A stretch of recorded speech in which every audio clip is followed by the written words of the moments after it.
Well, greetings everyone. How are you? And we are very happy to have you once again here. Thank you, Christopher and Jared. That was a very great conversation, and it left us as who is caring for youth. I think this panel will also help us answer who is caring for our youth. And we are here to tackle on the topic on the new reality, preparing our youth for tomorrow's world. So basically, we are here for the youth. And with me, I have a very phenomenal panelist who are going to help us understand more about the youth. And I'm going to ask them to introduce themselves. We will start with you, Megan. Please be brief, and then we will pass it on until we get to Paige. Megan? Hi, I am Megan, co-creator of Tools for Transformation. I'm a holistic health practitioner, very passionate about assisting our youth connect with their innate authenticity, because I think that is key and core as humanity moves forward. Great. Dorcas? Thank you, Lynn. Happy to be here. Full name's Dorcas Nerito.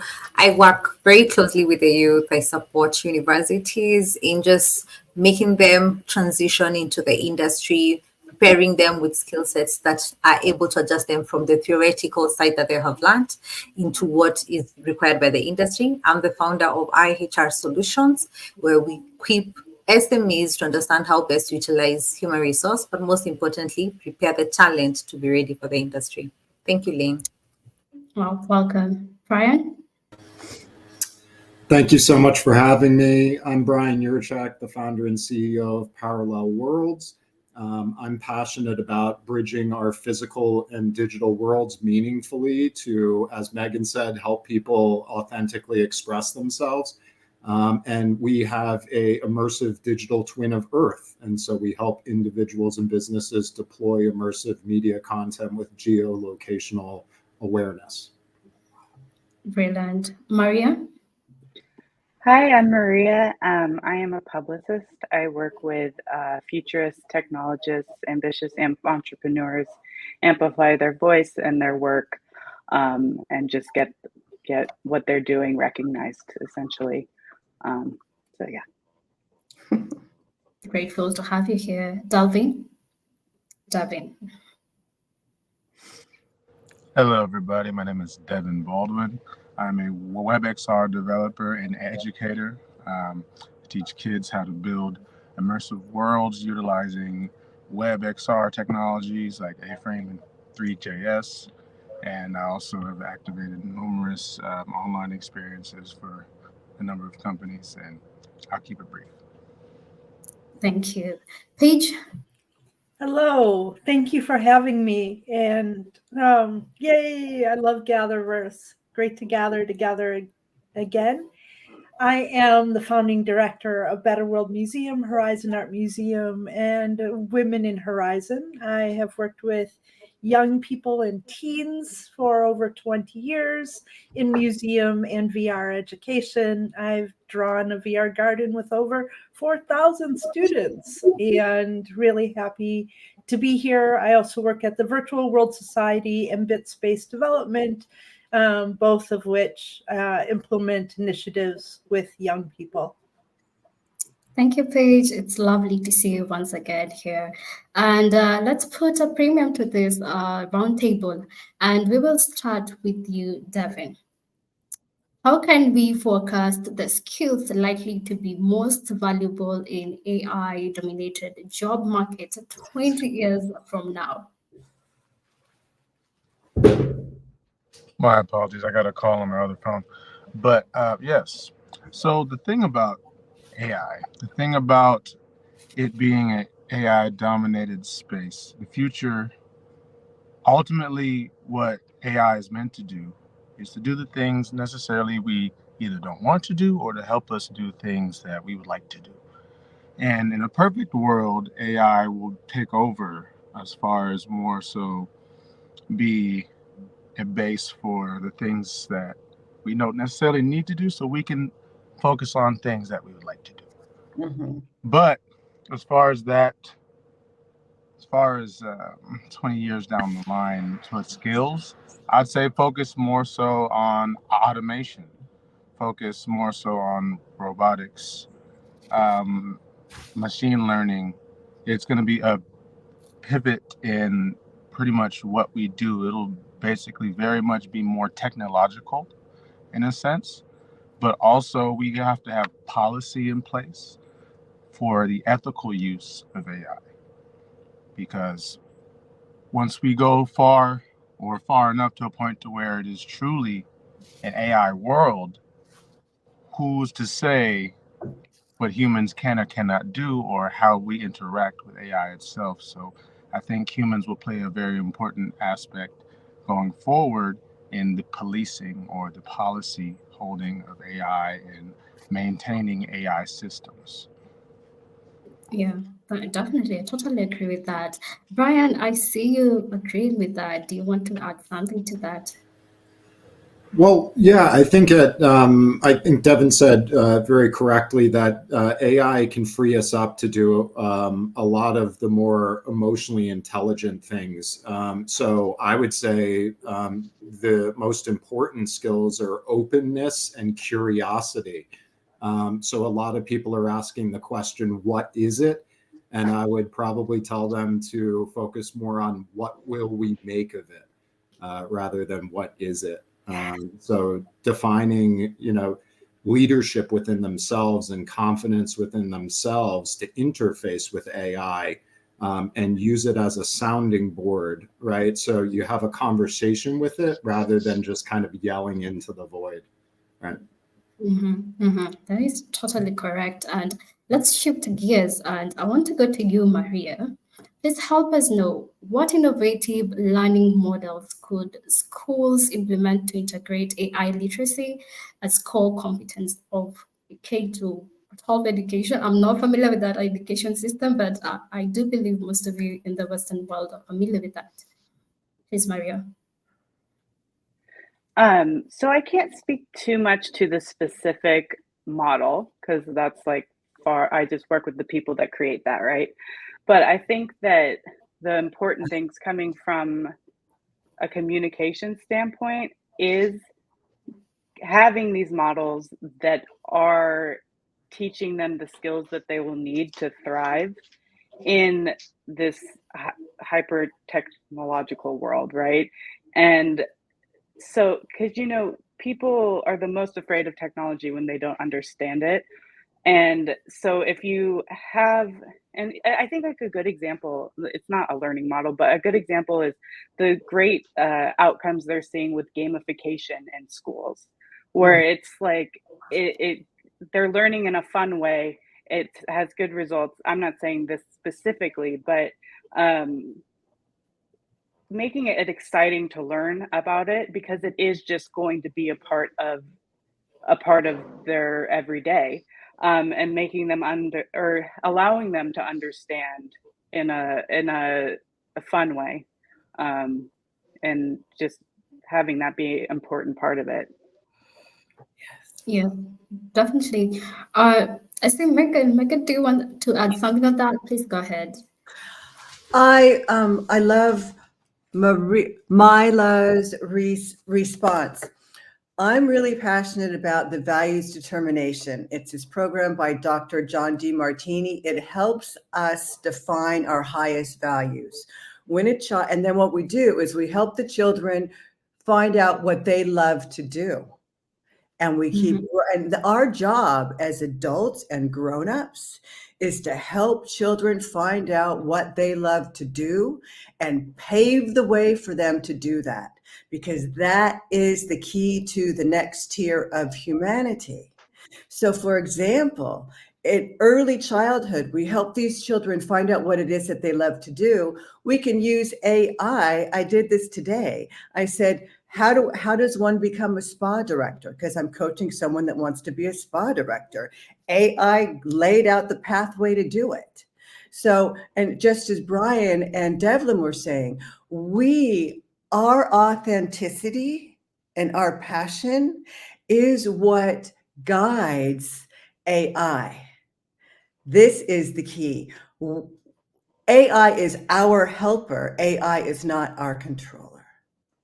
Well expressed. I think that's an addition to what we had in the previous panel, that AI is not our competitor. It's Right. just our helper, right? Yeah. So I'm going to go to you, Dorcas. As AI continues to evolve, how can we ensure continuous learning and adaptability in young people to keep pace with the technological changes? So I'd like to pick up from everyone was just spoken before me. And one of the few things I've seen is the introduction of gamification, and I've seen it play out very, very well. But just by introducing it doesn't solve the problem in regards to what we're trying to get into adaptability. It only just creates that environment, because the aim here is we're shifting to a space where, yes, we want to bring in AI into schools, but also we don't want to just create a lazy candidate, a lazy student. So what the gamification comes to do is enable the critical thinking to be left in the space for the young ones to just play around with. And one of the interesting things I've noticed is, even when it comes to an issue of language barrier, students tend to adapt very easily. So then the hindrances we are seeing right now when it comes to adult learning become an easier path because of the different adaptability. Then again, we have the different segments where you see people have their own personalized way of learning, either because of issues in regards to, even if it's just mental health, or issues in regards to just being divergent, different. How do we show up and ensure this particular individual doesn't lack just the basic education, and we come in and utilize AI? I like the fact right now that, yes, we're seeing AI moving to a space where you can be tutored. But beyond that, how are we able to bring in that space in school and say, yes, we are having a tech class, but we are going to allow the AI to actually take charge and train the students, but in a more systematic and guided manner. So we're not saying, yes, we're trying to eliminate either the teacher or the tutor, but we're saying, what else can it bring to simplify and bring in a different way of offering solutions? So I like how we're saying, yes, AI is not our competitor. AI should be at a point our competitor, because it will enable you to ride on beyond what you're actually thinking about in terms of a simple solution. Even how roads are being made, even how medicine is being looked at. If we remain at status quo, yes, definitely AI will overtake us. But making it friendly and making it be our friendly competitor, it brings in a different level playing field, and also makes actually education more interesting, as everyone has said. Yeah. Yeah, definitely. I love your perspective right now, because what I've gotten from you is we now bring in AI not only just as a tool, but as a healthy competitor. I can imagine we have our fellow companies or other competitors are who make business grow. I mean, Yes. competition makes business healthy. Competition makes business growth, and AI is now entering this space of competitors. I can imagine a startup should put uh, in their pitch deck, one of our competitors is AI, perhaps. Yeah, because that's reality now. Yes. Yeah, it's a reality. Thomas, thank you for joining us. Please introduce yourself before we go to the next question. Tell us who you are.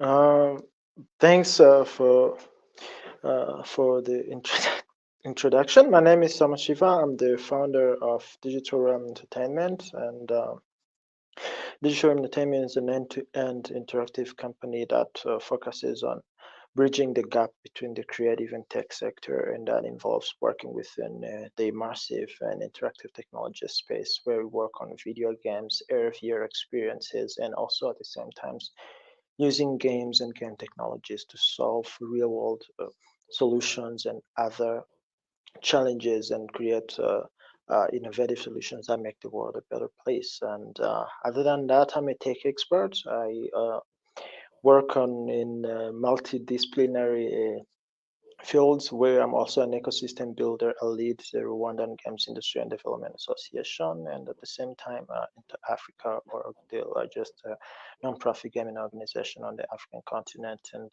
yeah, amongst the industry leaders on the continent. And I'm happy to be here. Well, welcome. Thank you so much. I'm going to the next question, and we will always talk about ethics. And this will go to you, Brian.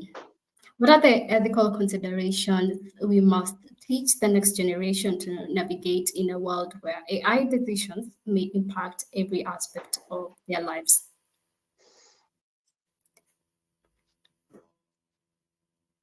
Brian?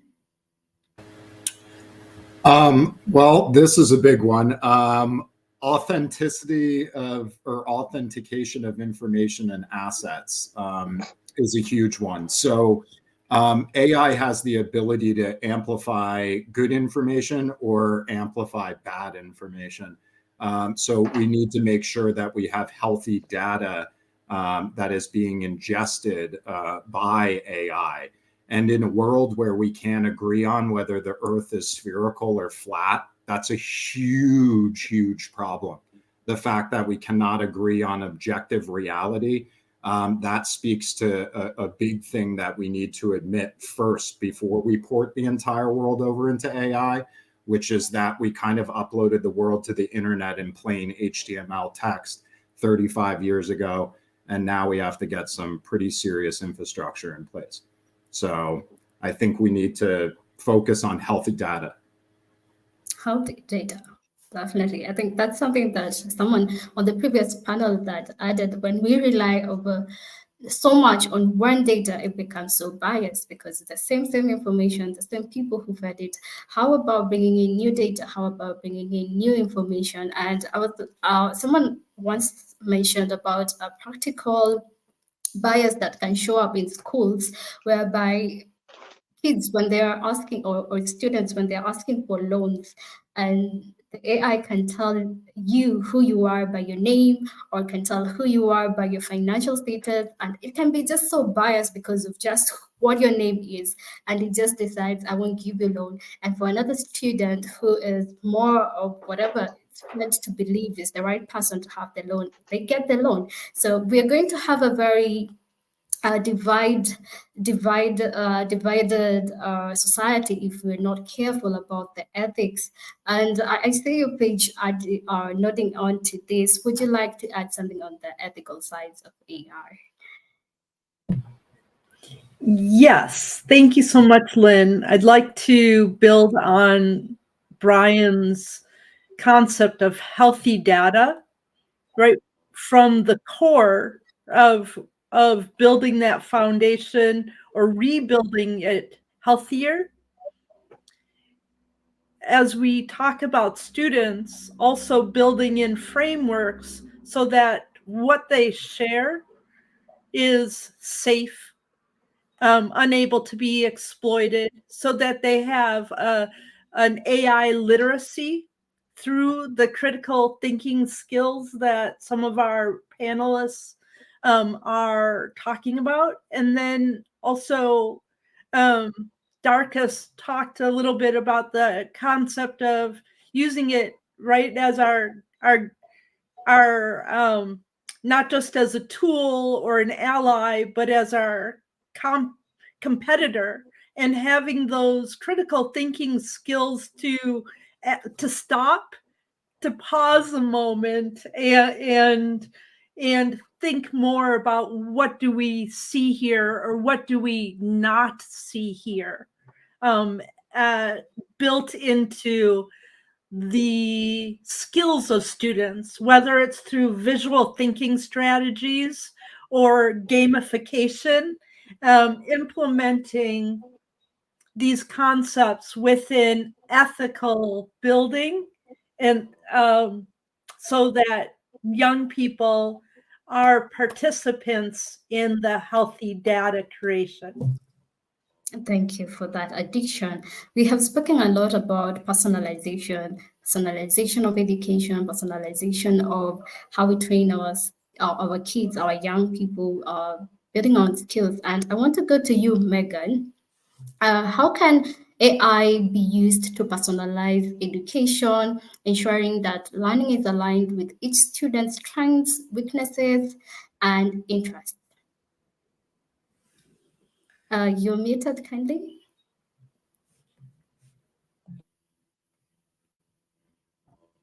Technology. So I'm really enjoying everyone. Thank you so much. And what came to mind when I was just listening is a quote that my father used to tell me, and it was something like, "Believe a quarter of what you hear, half of what you read, and all of what you see." And unfortunately, in today's world, I don't believe that even you can believe 100% of what you see. So I think it's so critical, as Dorcas was saying, and everyone is saying, that it's imperative that we teach these children to trust themselves, to trust their intuition, to trust their guidance. Some children are external, meaning that they get their information from the field, and other people are more internal and they get the information from their internal field. These are tools, I have the chills, that we need to teach the children to match the energy of the AI. Teach the children about their energy centers, their chakra systems, their lymphatic system, their bloodstream, their hormones. These are critical tools, in my opinion. Thank you. That is wonderful. I think teaching ourselves, our inner selves, the information that comes from our inner selves, learning to listen to ourselves is one of the most critical things that education, the current education system has missed out on, and this is a better chance to now bring that to our education system. Perhaps anyone would like to add on that before I go to the next question? Yeah, I'll add to this. Oh, sorry. Yes, please. Yeah, so, well, AI can be used in so many different ways. A lot of the ways that we've seen it is in generative AI. So, talking about visual, as we've seen here, it can do this to a picture or it can manipulate this video. But in many ways, AI is going to be used to present information to you in a way that you can receive it and your brain learns it quicker and faster. That could be knowing what language you speak, within an instant, or it could be understanding where your eyes are moving on that particular screen and actually understanding that the interface can be laid out better for you to absorb that information. So there's a lot of ways that AI will be stitched into the infrastructure of the very hardwares that we use to just better get in step with your physiology and your biology. And it will become so elegant and so beautiful that people, they have no idea what's coming. Yes. And it's already happening now. We see in feeds on LinkedIn, for example, you'll have the opportunity to read something, to listen to it, right? Because AI is already learning that some of us are auditory, kinesthetic, right? We learn different ways. And so that's another thing that we can do to help the children is know which avenue they learn from the easiest, and we take them through that road. Thank you. Well expressed. Yeah, well expressed. Let's shift gears a little bit to policymakers. And Thomas, I want you to come in on this because I've seen you working with policymakers from your country. What collaborations between AI experts and educational policymakers are necessary to proactively frame a curriculum that anticipates the future tech needs? And anyone can jump in as well after Thomas.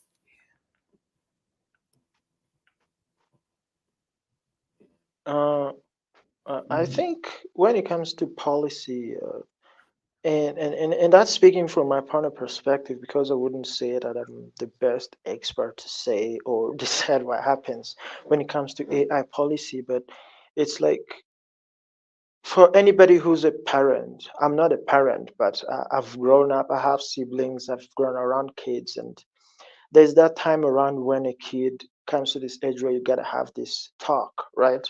The talk. Right now, there's the time where you have to have the talk, but in this case, it's the AI talk with the kids because it is very, very important to not constrain them when it comes to how do they access technology, you expose them, show them the dangers, and then tell them why those limits are there, right? Because certain kids, depending on the age, they can't even make those decisions themselves. And that's on the parenting side, because the moment you have the AI talk with your kids, or if you're a teacher, the moment you have the AI talk with your students, basically it's like having the talk about reproductive health when you're a parent or when kids are learning it in school.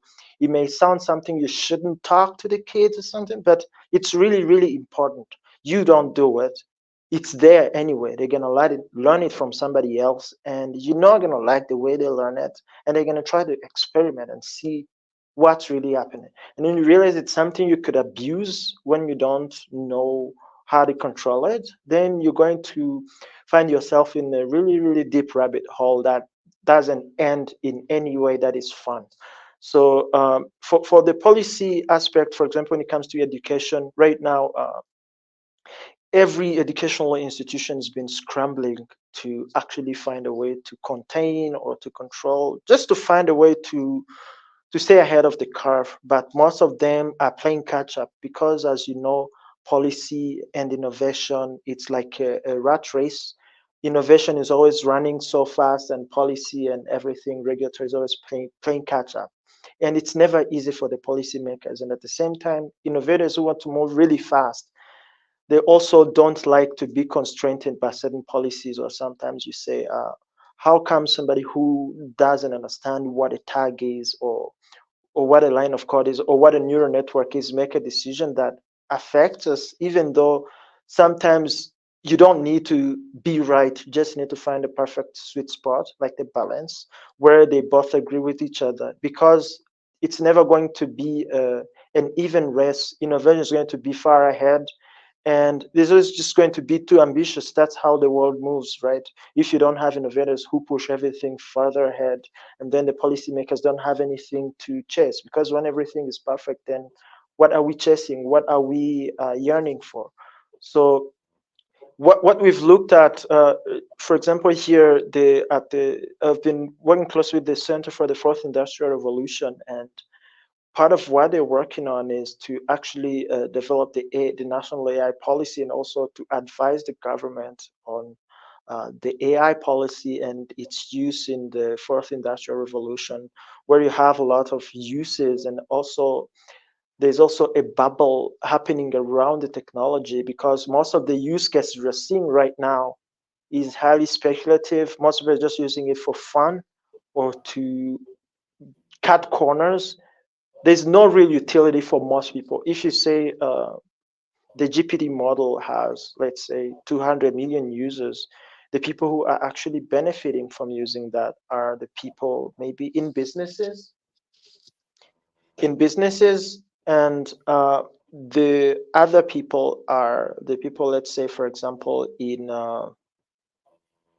I think, so you have businesses, you also have people in the creative space where you could use it to brainstorm, right? But also at the same time, it has to be a complement, something that helps you be efficient, be good at what you do.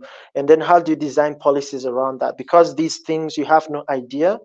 There's hundreds of thousands of people working tirelessly every day to see how those things break, to make sure that they get a screenshot of ChatGPT hallucinating, and then they put it out there, even if it's just one specifically crafted prompt that was supposed to break it. And those are things that are created by humans, they break. So anything, I always say that humans are divergent creatures, we think differently. Even if we were to create something good or revolutionary, we're always going to find people willing to go out of their way to abuse that. And that could happen with anything. I could just walk around with a phone and hurting people with it. You do it 100 times, a phone is no longer going to be a communication device. It's going to be categorized as a weapon. You see, and those are the things you always have to think about during the design policies, because it's very, very important to look at from the outside perspective, and also find the people who actually know how those things work, the experts, and the people who are going to benefit from that, and find how you can better serve all of them. Definitely, Shiva. That is such a very strong sentiment, especially with the policymakers and innovators. There's always a rough friction between them, but they always have to come together. They don't have an option. We have to come together as stakeholders and do this ethics thing. And as well as our parents, this is another topic to talk with our kids. Davin, I saw you nodding with the policy aspect of things. Do you want to add something to that? I did, but Thomas put it so beautifully. I mean, what else is there really to add? But as far as all I can really say, as far as collaboration goes with these two entities, it goes back to what Megan said. It's like you have to ask, you have to be open. The kids have to feel like they are heard. You begin change when you ask kids what they want to be, what they want to do. The current system of education needs to be dismantled in total. It doesn't work for us anymore. It was made for, you know, industry, factory, and it's still been in place, but we're not the same people we were. We've evolved, we're new.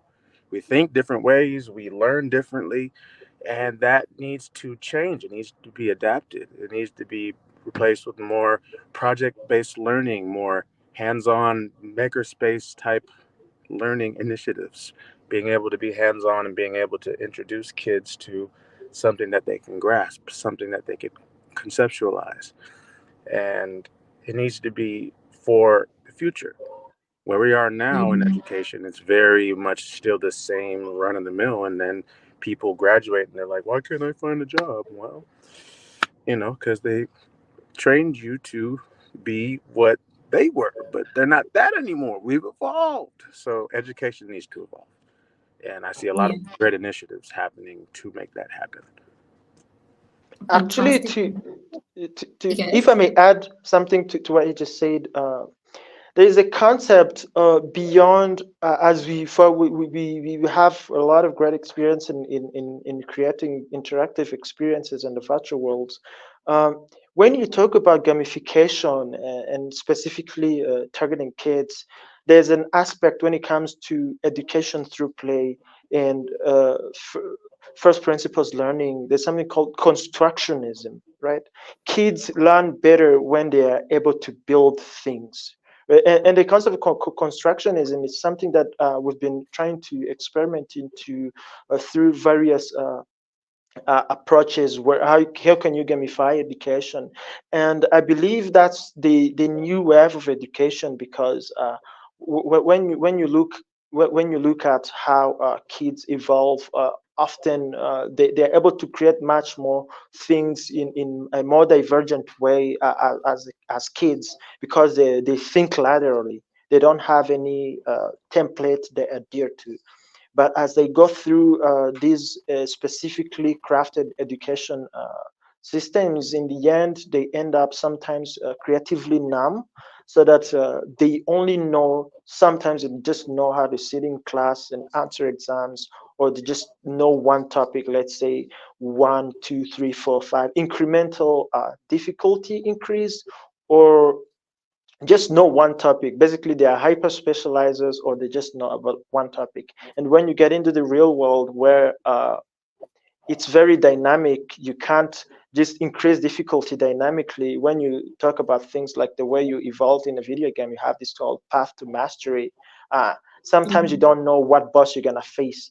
In real life, you face problem X, even though you learn to start from A, B, C, D, and then you don't know how to adjust your resources, your intellectual Yes. resources, depending on the challenge you're facing. And then in the end, it becomes very, very challenging, because it's not that because you can't, it's just because of the way you learned.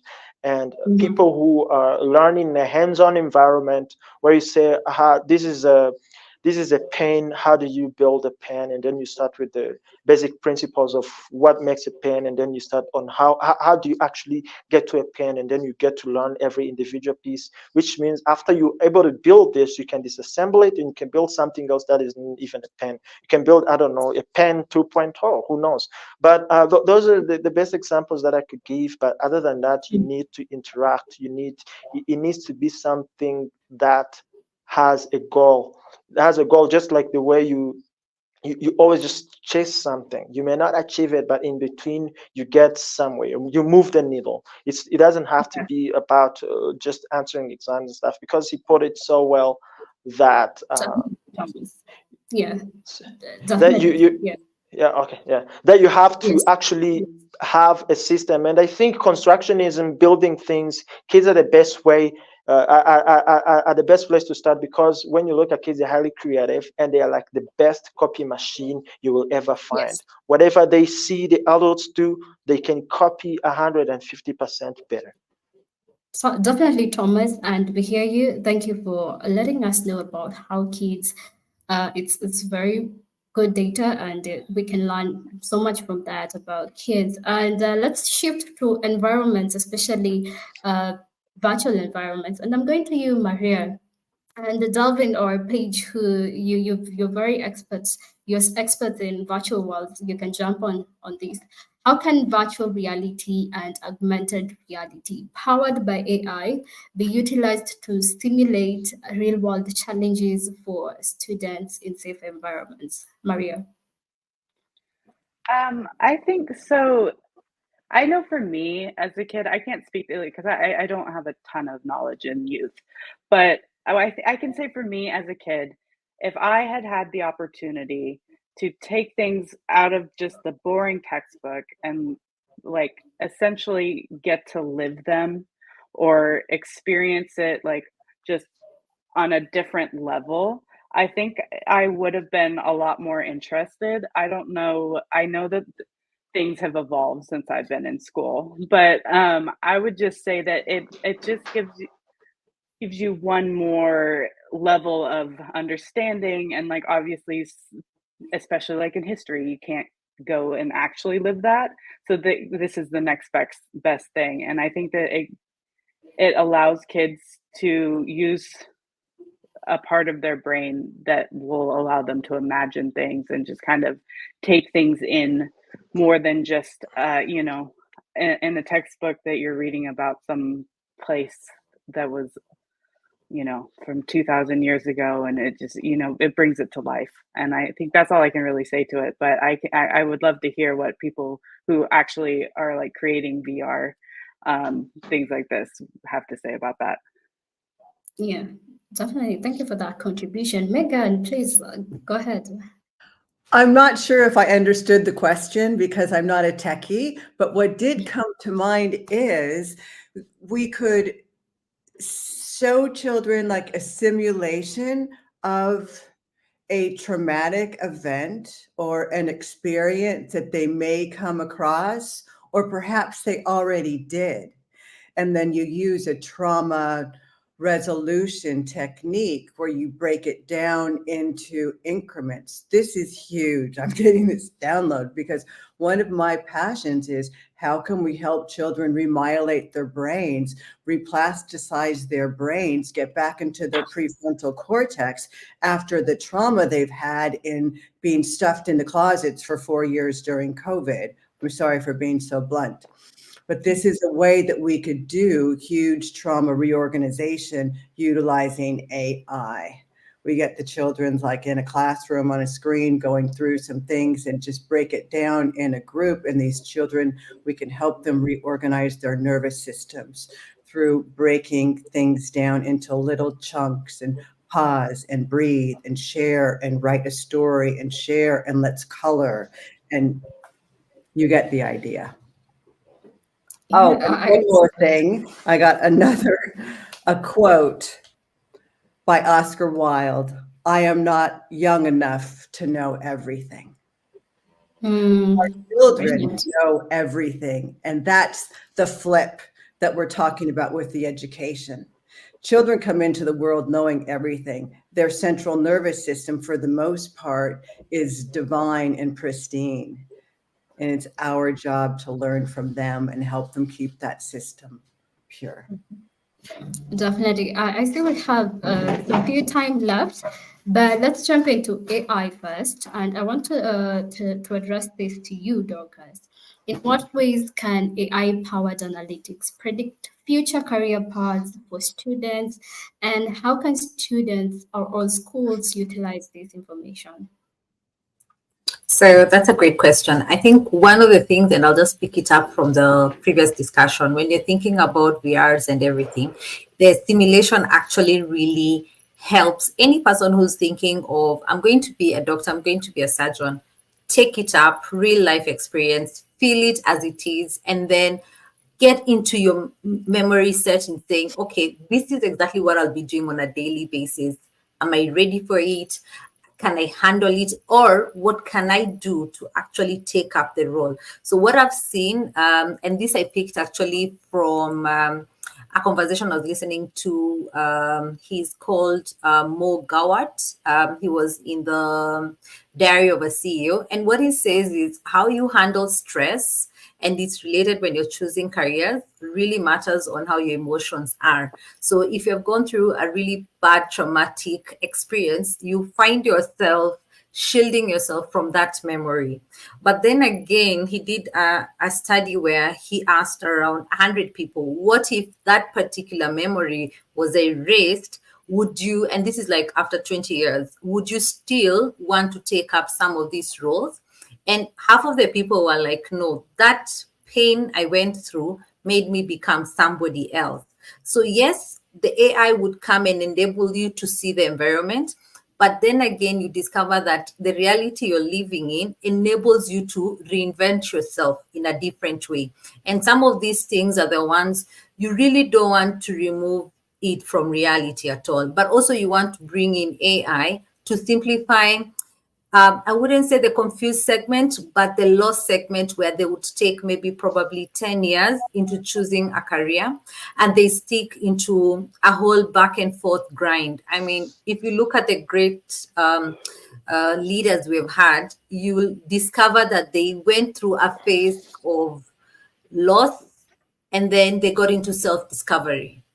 So Steve Jobs was good. He was good at all. But if he had that opportunity to skip that gap, maybe he would have been good, but he wouldn't have been great because, again, resilience tends to bring in the natural effect of growth. So I believe AI would be really good, especially when we're thinking about solving world problems, where we're saying, you know what, we're running out of surgeons in X area. Instead of just transferring labor, what can we do? Can we rechannel and bring in the conversation to have more people take that as a career, as opposed to just, moving bodies, because it never solves the issue. Yeah. And I can talk more endless, but let me keep quiet because of time. Yeah, that is a very strong opinion and a suggestion perspective, I would say. We only have much time, but we're always having these summits and we always welcome everyone to express themselves. And to you, Brian, this is the last question, and I ask you to close us off. What safeguards should be implemented to protect our young people from potential biases and harm caused by AI systems? Well, I would go back to us again. AI is not separate from us. It is us. We created all of this. And the biggest thing we need to do right now is take responsibility and accountability for this, right? So we need to stop viewing AI as separate from us. We need to understand that it is us, and we need to put better stuff into it to get better stuff out. And to wrap this into what we were discussing before, is kids are getting educated all the time. In fact, they're much more outside of school than they are inside of school. So we should start focusing on where they're spending all their time and attention, social media, and turn it into social impact media, which is why we created a digital twin of Earth where everybody can manipulate, simulate, and express themselves both creatively and functionally on reality, not escape your reality, reshape your reality, I think, as Dorcas was just saying. So now if I'm into meteorology, I can simulate hurricanes hitting Manhattan, 1 billion times over with AI and understand based on a storm system brewing 300 miles south of here how it's going to hit. And we can better inform our populaces where they're spending all their time and attention, right? So the problem is that our infrastructure and the places that we're spending all our time aren't leading to the outcomes that we want. And we know this. We actually know this. We have people testifying in front of Congress, and we're saying your product is screwed up and it's spreading disinformation and misinformation, right? So we just need to focus more on better input, right? Empowerment of ourselves and our ability to control this. AI is on our leash, right? It's not walking us. We are walking it. Definitely. Such a strong close-up. To Anyone chime who in, I wanted to add something. He said something is really, really important that should resonate with all of us. When it comes to artificial intelligence, for me, I don't even know if it's artificial intelligence yet, because then it tells you what if it really is, then you should be scared if you don't have proper alignment. But to actually elaborate, we are all humans and we are not perfect, we are flawed. So you can't create a perfect AI if you keep saying, oh, but this was biased and stuff. But we create in our own image. Even the Bible says that God created a human in his own image, and now we're creating AI in our image, which means every time you say we're putting safeguards, don't call them safeguards to make it perfect. No, you're trying to make it more human, and which means it's gonna get worse. Humans are not perfect. We are very, very deeply flawed, and we have to choose which flaws do we want to implement into the AIs that we build, because that's what's going to define how valuable it's going to be for us. And at the same time, you can also create a purely logical driven machine that doesn't have any, I don't know, I'm not going to say you can simulate emotion, but you can at least try to get a feel of what it is, because it's in the end, it's all ones and zeros at the end. So basically, when you plug the cord off, it's all off, it doesn't exist anymore. But at the same time, because it begs the question, is there a person in there? At the same time, you have to know that once those safeguards are going beyond the proper alignment with the human and moral ethics, you have to draw a line. And the moment, because there's always people fighting for different extremes from one side to the next, different echo chambers and bubbles.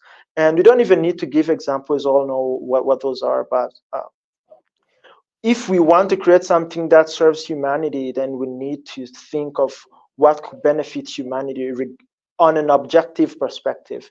Because the moment you start trying to say that we need to safeguards because it benefits this side better or the other side better, then in the end we are just creating our own flaws into something that's going to be better at them than us, and it's going to be dangerous to control. Thomas, we only have much time, and we appreciate each and every of your expressions. Our gather was well. For our fellow panelists or our fellow audience, please, I ask you, connect with each other, and we look forward to the next summit, which is the Youth Summit. We're going to continue with this discussion. So please stay tuned to what we're doing at GatherVerse and our Gather was well. Thank you so much. My name was Ling Gitao. I'm the Communications Director for GatherVerse. See you next time. Same place.